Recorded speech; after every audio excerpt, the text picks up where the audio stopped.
ulit-ulitin mo ito sa pagsambit at pahiran mo ito ng iyong laway, ay siya po ay sobrang mababaliw sa pagmamahal sa iyo.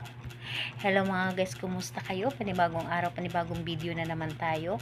And sa araw na ito, isa na naman video ang aking tuturo sa inyo na simpleng gabay o simpleng pamamaraan na makakatulong sa atin.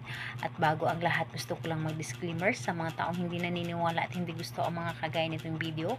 Please skip this video at maghanap kayo ng videos na gustong gusto nyo dahil ang video na ito ay para lamang ito sa mga taong naniniwala and gusto mag-try. Sa lahat po ng mga nagko-comment dito sa aking video dito sa loob ng aking channel, mag-ingat sa lahat ng mga nagre-reply sa inyo na dinadala kayo sa kanilang WhatsApp, mo up upang makaiwas po tayo sa scam.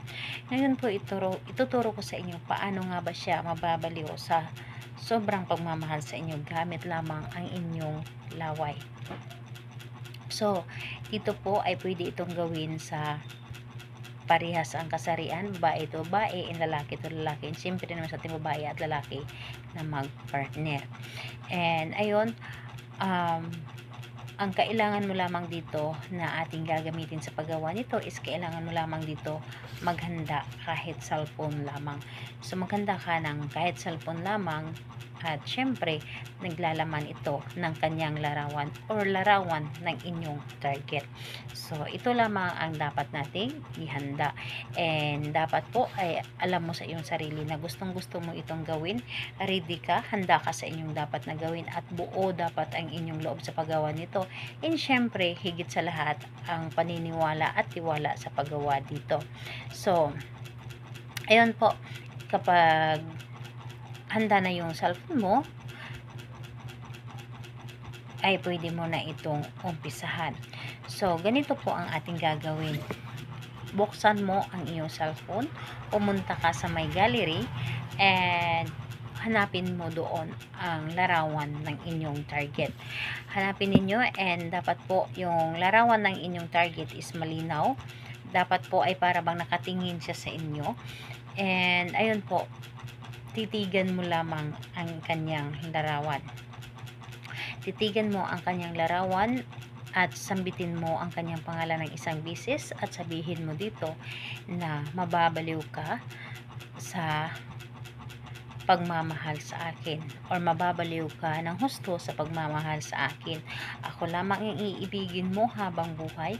Ako lamang ang mamahalin mo ng higit pa sa iyong sarili. Wala kang ibang mamahalin kundi ako lamang. Hindi mo kakayanin na mawala ako sa buhay mo.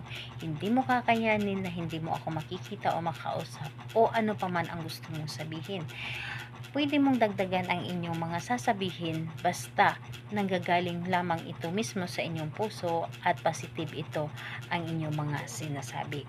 So, pagkatapos mong sabihin ito, kumuha ka ng inyong laway at ipahid doon sa kanyang larawan. So, ipahid mo sa kanyang larawan na pa-cross. So, isang beses lamang dapat po ay titigan mo ang kanyang larawan at ipahid ng pa-cross. So, ganyan po. And i-claim mo sa iyong sarili na agad itong mangyari. And dapat po ay positive ang inyong mga iniisip at huwag ninyong hayaan na magiging negative ang inyong mga isip kapag ito ay inyong ginawa.